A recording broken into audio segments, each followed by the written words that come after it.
Hey everyone, and welcome back. Today we're going to do a really in-depth deep dive into a plan to end homelessness in the U.S. That's a big goal. It is a huge goal. And this plan is called Haven for All. Oh, We actually have their business plan and partnership engagement document. wow, that's interesting. Yeah, it's a really fascinating look at the issue and how they want to try to solve it. I've had.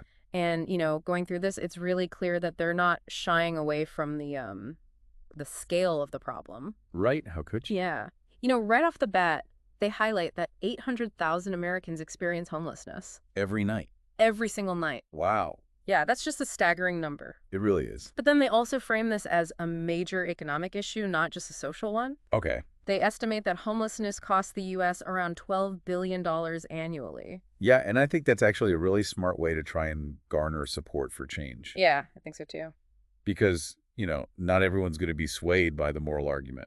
But when you start talking about billions of dollars, people tend to pay attention. Yeah, they really do. And it makes sense when you break it down. It's not just about providing shelter. It's about all the associated costs. Yeah, where does that $12 billion number even come from? Well, it's a lot of things. You've got emergency healthcare costs. Mm-hmm. When people don't have stable housing, they're more likely to end up in the ER. Right.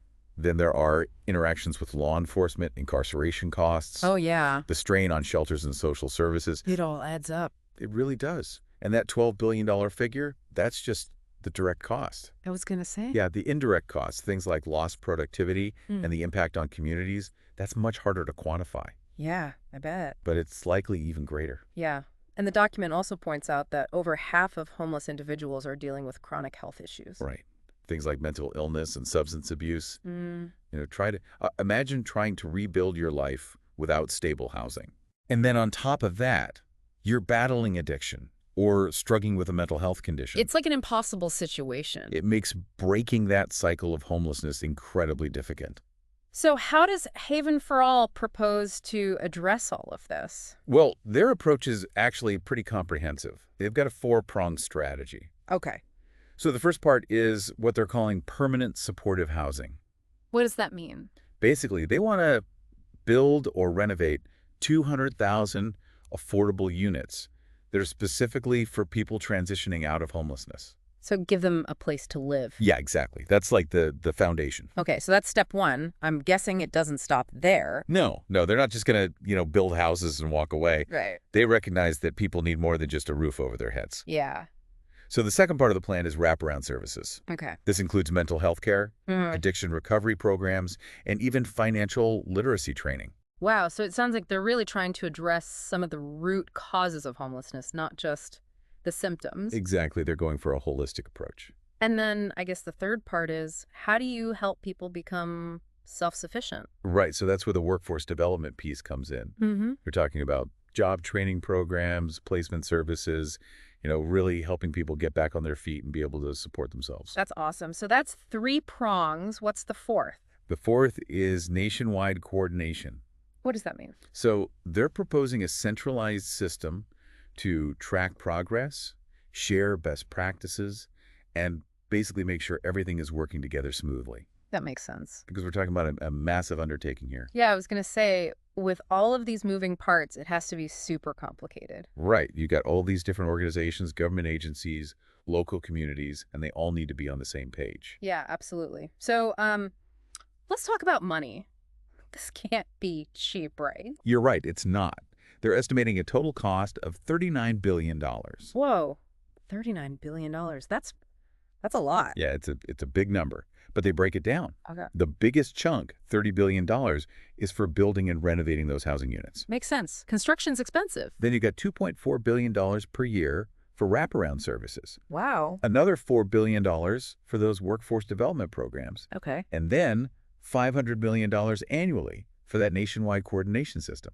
Okay, so they really are investing in that coordination piece. Yeah, they seem to understand that it's crucial for everything to run smoothly. Now, I know we talked about the coordination system earlier, but can you just explain a little bit more about what that actually looks like in practice? Sure. So imagine a central hub Okay. where all the data is collected and analyzed, like how many people are being housed, how are those job training programs performing? Okay. Are we seeing a reduction in emergency room visits? So they can track if it's working? Yeah, exactly.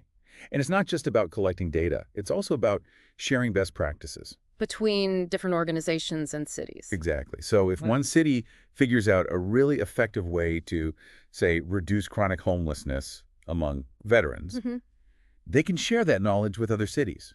Okay. And that way, everyone benefits. That makes a lot of sense. It's about learning from each other and constantly improving the approach. Yeah, I mean, it sounds like a pretty essential part of the plan. Oh, absolutely. I mean, without that coordination, it could easily just become a bunch of disjointed efforts. And then how do you even begin to raise $39 billion? I mean, are we talking bake sales here? No, definitely not bake sales. Okay, good. They've got a pretty diverse funding strategy. It's not just one thing. Okay. So a big chunk of it's expected to come from government grants. Agencies like HUD, HHS, the Department of Labor. Okay, so the government is going to be footing a big part of the bill. Yeah, they're hoping to leverage existing programs and funding streams. That makes sense. But even then, it's still a ton of money. Oh, yeah, for sure. So they're also heavily reliant on corporate partnerships. Okay. They're appealing to companies with strong social responsibility goals. Okay, so companies that want to do good. Exactly. And a lot of companies these days are looking for ways to make a positive impact. Yeah, that's true. I've seen a lot more companies focusing on things like that. So Haven for All is hoping to tap into that trend. Mm-hmm. And then there's the philanthropic side, right? Absolutely. They're looking at individual donors, foundations, even crowdfunding campaigns. So they're trying to get everyone involved. Yeah, they really are. Mm. And then there's a fourth piece, social impact investments. What are those? So these are investments that are specifically designed to generate both financial returns and a positive social impact. Oh, so it's like you can invest in this and potentially make money, but also know that your money is going towards a good cause. Exactly. It's like a win-win. Yeah, I like that. So they're looking at a mix of all these different funding sources. And I bet it's not easy to convince people to part with their money. It's a challenge for sure. They have to make a really compelling case. Yeah. So what are they aiming for? Like what percentage of the funding comes from each source? Their goal is a 503-0155 split. So 50% from the government, 30% from corporations, 15% from philanthropy, and 5% from social impact investing. Wow, that's a pretty ambitious target. It is, but it shows that they're not putting all their eggs in one basket. That's good. They're trying to diversify their funding streams, which makes the whole thing more sustainable. Yeah, that makes a lot of sense. So let's say they actually manage to pull together all this funding. How does this plan actually roll out? Do 200,000 housing units just magically appear overnight? Huh. No, it doesn't quite work like that. It's a phased approach, Okay. which makes sense given the scale of the project. Okay. And they've laid out a pretty detailed timeline. Okay. But I think we should probably take a break before we dive into that. Yeah, that sounds good.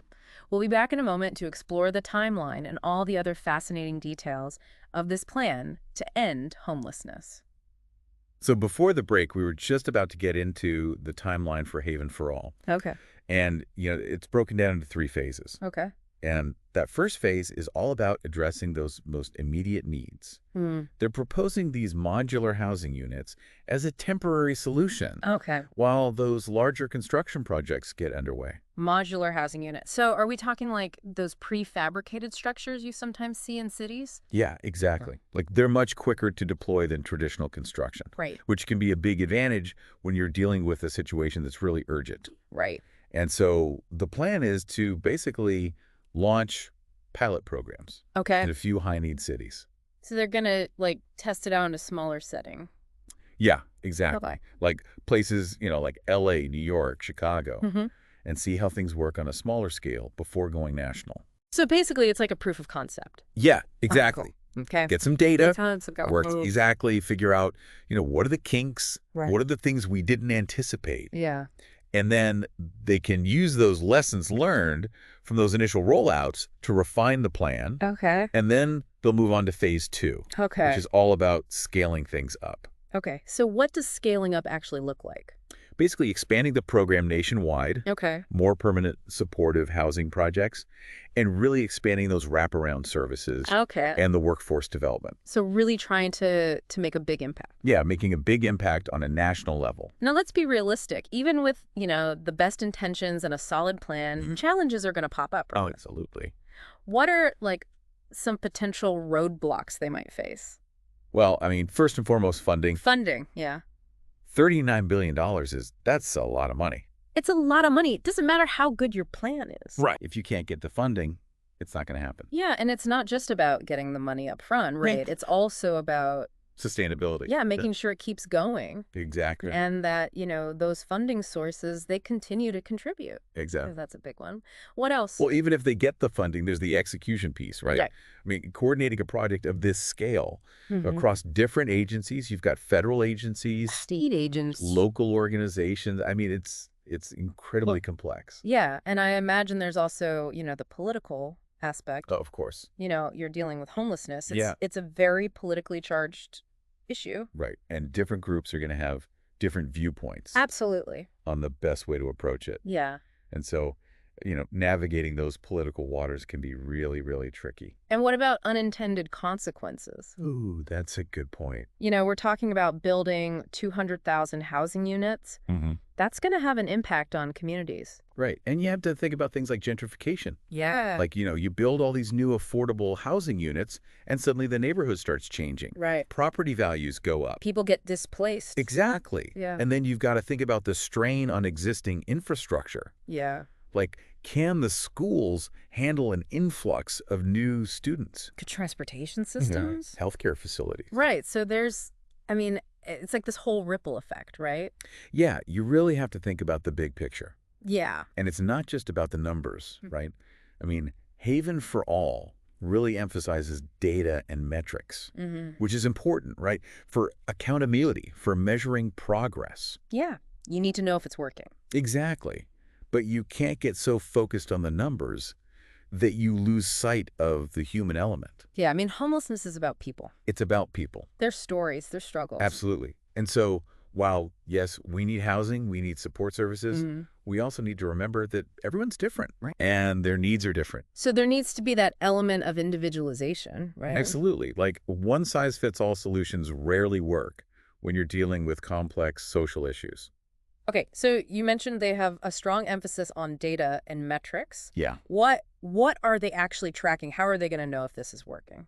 So they've laid out this pretty robust impact framework. Okay.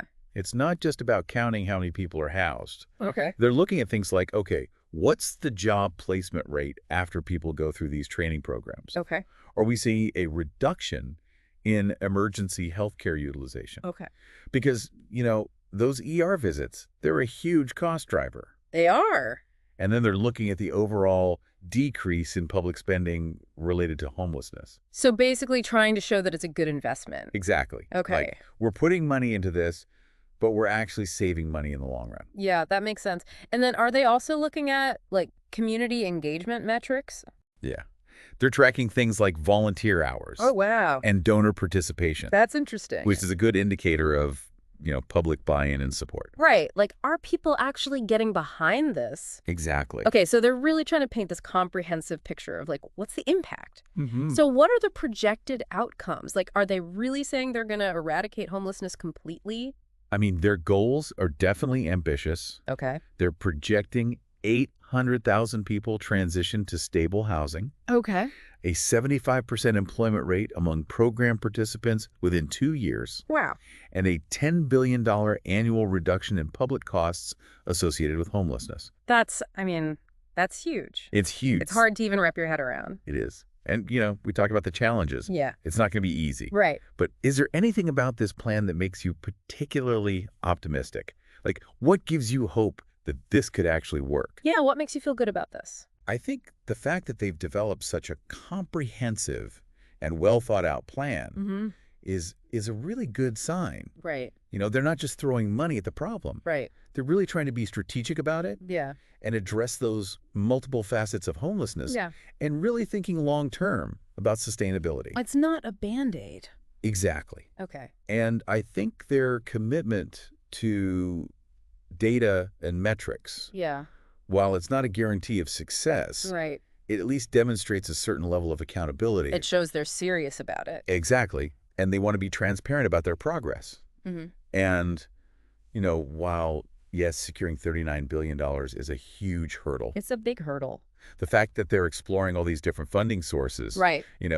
Government, corporate philanthropy, impact investing. It shows that they're willing to be creative. Exactly. They're thinking outside the box. And it seems like, just generally, there's more awareness now about homelessness Absolutely. as a national crisis. Right. Yeah. And there's a real desire Mm-hmm. among policymakers and business leaders and just like the general public to find solutions. Yeah. I think people are starting to realize it affects all of us. Exactly. It's not just someone else's problem. Right. And I think Haven for All, Yeah. with this bold vision and this comprehensive approach, Mm-hmm. it could really be a catalyst for change. That's a really powerful message. Yeah, it is. But, we've talked about the potential challenges as well. Oh, absolutely. Yeah. It's not going to be easy. It's not a magic bullet. Definitely not. There will be setbacks. Mm-hmm. There will be unforeseen obstacles. Right. But the fact that they're even attempting something this ambitious, Mm-hmm. I think that's a really, really positive sign. It shows that they believe that we can do better. Exactly. Yeah, and I think it's also a reminder that, we can't just sit back and hope someone else is going to fix this. Absolutely not. We all have a role to play. Yeah, whether it's volunteering at a local shelter, Donating to organizations. educating yourself about the issue, Or just advocating for change. we all have a part. Yeah, and I think we also need to be willing to challenge our own assumptions. Yeah, confront our biases. Because homelessness can affect anyone. It can. And it's important to remember that everyone deserves a safe and stable place to live. Absolutely. And that brings us to a question for you, our listener. Yeah. If this plan, this Haven for All plan, were implemented in your city, Mm-hmm. how would you feel about it? Would you support it? Would you get involved? These are the kinds of questions we hope you're thinking about after this deep dive. Because at the end of the day, the success of any plan Any plan to end homelessness. depends on people, Yeah, on individuals, on community. on institutions, all working It's together. about all of us coming together to say, We're not okay with this. and we want to do something about it. Yeah, we need to be better than this. Thanks for joining us on this deep dive into Haven for All. Yeah, we hope you found it informative. And thought-provoking. And we hope you'll continue to explore this issue and consider your own role in creating a more just and compassionate society for everyone. Okay, so we've spent a lot of time unpacking this Haven for All plan. We really have. It's a pretty dense document. It is. There's a lot to digest there. We've talked about, those ambitious goals and, their approach to actually trying to solve this. That four-pronged approach. Yeah, and we've also talked about, some of the potential roadblocks they might face along the way. Right, because nothing's ever easy. No, it's not, especially when you're talking about something as complex as homelessness. But I think even if this specific plan, doesn't end up, being implemented exactly as they envision it, Yeah, it still sparks a really important conversation. it does. It forces us to think about, what are our priorities as a society? Yeah. What are we willing to invest in? Yeah, what does it actually mean to create a haven for all? Yeah, is it just about giving people a roof over their heads? Right. Or is it about something more? Like, is it about opportunity? Is it about dignity? Exactly. What are we really striving for? It's about creating a society where everyone feels valued, Yeah. where everyone has a chance to thrive. It's not just about survival. No, it's about, recognizing the potential in every human being. And I think it's also about recognizing that homelessness is not just a personal tragedy. It's a societal failure. It really is. It's a reflection of, our values, Yes. our priorities, Right. and our willingness to actually take care of each other. Exactly. So, we've explored Haven for All in detail. Yeah, we've really dug into it. But it's just one example, right? Mhm. There are so many other efforts out there. Yeah, all across the country. People working on this issue every day. Trying to make a difference. And so we encourage you, our listener, Yes. to keep learning about this issue. Yeah, don't stop here. Find out what's happening in your community. Mm-hmm. What organizations are doing good work. Yeah. How could you get involved? Because, ending homelessness, it's not just about policies and programs. It's about people. It's about people. It's about compassion. It's about recognizing that we're all in this together Mm-hmm. and that everyone deserves a place to call home. Yeah. A safe, stable place to live. So thanks for joining us on this deep dive. Yeah, thanks for listening. We hope you found it informative And thought-provoking. and that it's inspired you to take action. Yeah, even if it's just a small step, Every little bit helps. it really does. So until next time, Keep asking questions keep learning. and keep striving to create a better world for everyone.